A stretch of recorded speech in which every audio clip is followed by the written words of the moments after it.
Okay. Global fuel crisis. I wanted today to shed a bit of light uh, on the Kenya Kwanza BBG government's position on this ensuing debate.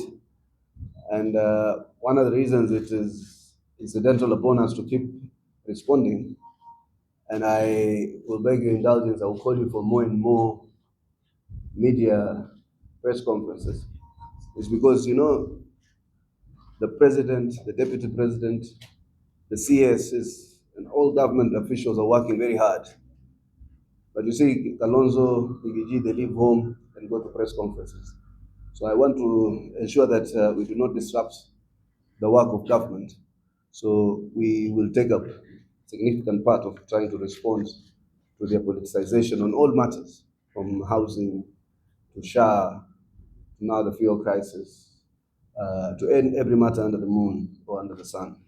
I'm joined here by part of the team, more notably the Deputy Executive Director. Most of you are known to him, know him, Mr. Brian Higgins Bugwa. Also joined here by Director Sam Mwangi, who is in charge of our membership, or in charge of our logistics. We're also joined here by Director Nathaniel, who is the head of our communication. Let me start. The attention of the United Democratic Alliance, UDA, has been drawn to a rather amusing media conference staged yesterday by several members of the callous, clueless, and deceitful opposition. Let me start by describing the press conference's content as deceitful, amusing, given that most of the details were outright lies, laughable, and a calculated misrepresentation of facts, well within the opposition's personality's scope of knowledge. At the outset, I wish to reiterate the government has been undertaking concerted efforts to cushion Kenyans from the effects of high prices of imported fuel products. For the opposition figures to exploit a global geopolitical challenge for their political experience, it speaks volumes about their character, lack of depth, deceit, and selfish nature. Towards this end, the government, through the Petroleum Development Levy Fund, has availed Kenya shillings 6.2 billion to stabilize the pump prices to mitigate further escalation. Additionally, the value-added tax on super petrol, diesel, and kerosene has been reduced from the 16% to 8% to further cushion consumers from the high landed costs. As a result, the super petrol, diesel, and kerosene will now retail at 197.6, 193.63, and 153.678 shillings, respectively. Kenyans, like many of its peers across the world, is experiencing the ripple effects of the global energy market disruptions occasioned by the ongoing war in the Middle East. The remarks by the clueless and misguided opposition that the crisis has been manufactured by domestic policy are false, malicious, ill-advised, despondent, and markedly superficial, reflecting a profound deceit in global policy comprehension and an analytical rigor. An opposition populated by ethnic chauvinists, lacking an agenda for Kenyans and struggling to stay relevant at all costs. It is instructive to note that while oil prices have remained extremely volatile in the international markets, our G2G arrangement, or the government-to-government arrangement, has ensured the continued security of supply of petroleum products while at the same time delivering maximum benefits to the country. By a very good margin, we want to reiterate that the G2G arrangement has also helped to address the US dollar liquidity challenges and the exchange rate volatility that were previously choking the economy. The G2G arrangement, as the opposition well knows, has eliminated spot purchases of the US dollar by about 100 oil marketing companies, which previously created speculative pressure in the spot market. Effectively, the G2G serves to protect the economy from such negative effects, among others, and cushion the wider economy. It is particularly amusing to note that the impeached and disgraced former Deputy President has conveniently forgotten that he personally received the first G2G consignment on April 12, 2023 at the Kipevu Oil Terminal in Mombasa.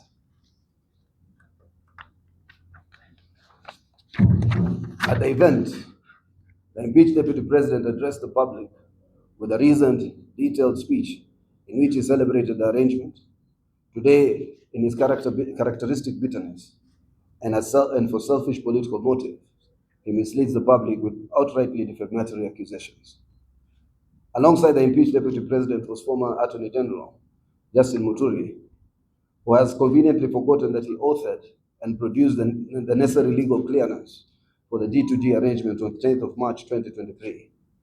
In his letter as the principal legal advisor, Muturi unequivocally and willingly provided the green light to execute the G2G Master Framework Agreement. These two developments back in 2023 have to be seen in the context of the appropriate government procedural processes, including the due diligence. Before providing the green light for the arrangement, I have no doubt Mr. Muturi was under no duress and was sufficiently appraised.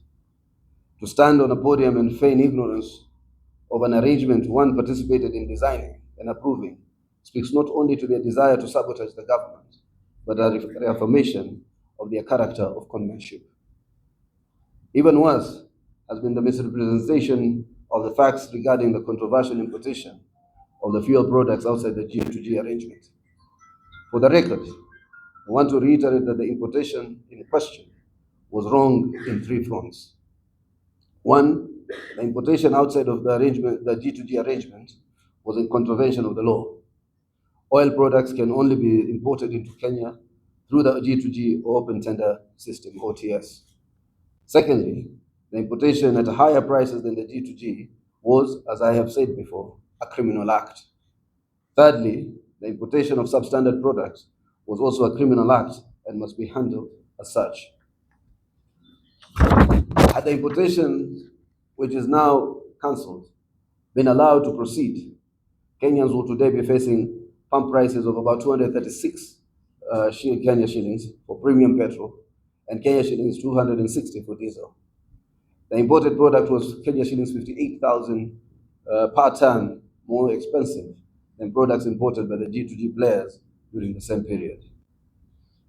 At the same time, it is important to clarify that since January, Kenya has not faced any risks of supply disruption as alleged.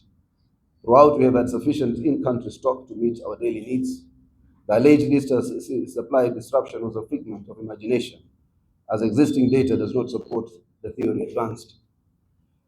As per the Master Framework Agreement entered into with the G2G players, the nominated companies are duty-bound to notify government or the Ministry of Energy and Petroleum of any operating challenges.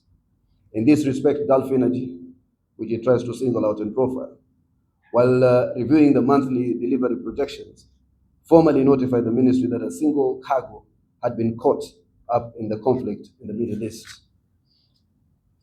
Gulf Energy also confirmed that in fulfillment of its obligations to the government of Kenya, the firm's main supplier had secured 2 alternative vessels in place of the tanker caught up in the Straits of Hormuz. These replacement vessels were secured at the same G2G pricing, notwithstanding significantly higher wartime freight and premium costs, and at no additional cost to Kenya.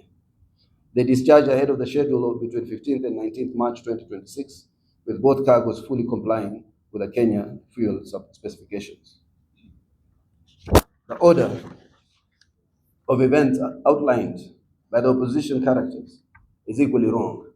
I think they are playing to the gallery of their paymasters and trying to milk a crisis that should have otherwise been a matter of grave national intervention. While the National Security Advisory Committee recommended exploring strategies to enhance national energy security, it never recommended breaking the law in this endeavor. Indeed, these characters' assertions that the 13 oil marketing companies were invited to an OTC process is self-incriminating. The rules governing an OTC process are very clear, and it is clear that the law was not adhered to. Can you, this person who has a phone, please put it off. It would be nice. Hmm? In an ensuing struggle to remain relevant, the opposition characters call for mass action over the fuel price increase that is driven by global shocks.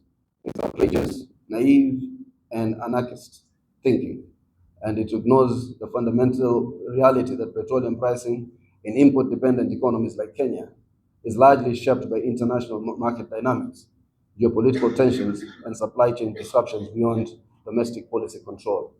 That's why some of us were in Uganda, and we've been having this conversation about the unity of Africa. You know, today Africa produces about 10 million barrels of oil, crude oil. Africa only uses 4.5 million barrels of crude oil.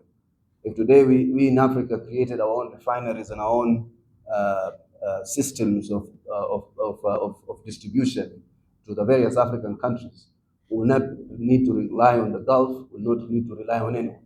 And in fact, one of the things that we are exploring with other partners is to build Africa's reliance on its own energy sources, including and benefit of their own minerals, including rare earth, cobalt, and others. And I think these are the kind of things that worry us as a country, and we must worry us as Africans in terms of our own energy security. The disjointed opposition further proposes to scrap the National Infrastructure Fund, Affordable Housing Levy, and the NSSF contribution, which reflects a policy posture that is fundamentally at odds with sustained infrastructure development and long-term economic transformation. This suggests that the opposition is not genuinely invested in transformative governance, but is instead driven by populism, a narrow pursuit for power for self-serving political aggrandizement, devoid of substantive policy commitment or developmental vision. You know, when you want to set up the country on a reverse gear, it's an act of sabotage. These people are, if you look at the face of the opposition, when they give a face, they give a press conference, it is the ugliest representation of past regimes, and particularly failures in those past regimes. The ugliest face of extrajudicial execution, the ugliest face of a clueless vice president, the ugliest face of the worst tribalist we've ever seen, the ugliest face of everything that is wrong about Kenyan politics is reflected in that disjointed opposition. And that's why their paymasters, their patrons, are urging them to call for sabotage of this country so that we can take back the country to those years where the Kenyans and the Mois dominated and presided over our lives, our economy, which is a preserve of a few. This National Infrastructure Fund instrument is designed to mobilize investments in housing, transport, and social protection, key pillars that drive productivity, create jobs, and stimulate inclusive growth. Dismantling such frameworks without presenting viable alternatives signals a lack of commitment to structured development financing and risks undermining the country's capacity to fund large-scale national priorities. You know, an opposition which tells the president not to pursue taxes, an opposition that tells the president not to go for debt, an opposition that tells the president not to, and the government, not to pursue the national infrastructure program or process. It's an opposition that wants the country to move nowhere. They bring us the issue of debt, and all of them are perpetrators of the worst crimes, economic crimes, and worst crimes of marginalization of minorities, of those who are in the lower brackets of society. They were the ones who marginalized the poor. They kept the poor in slums.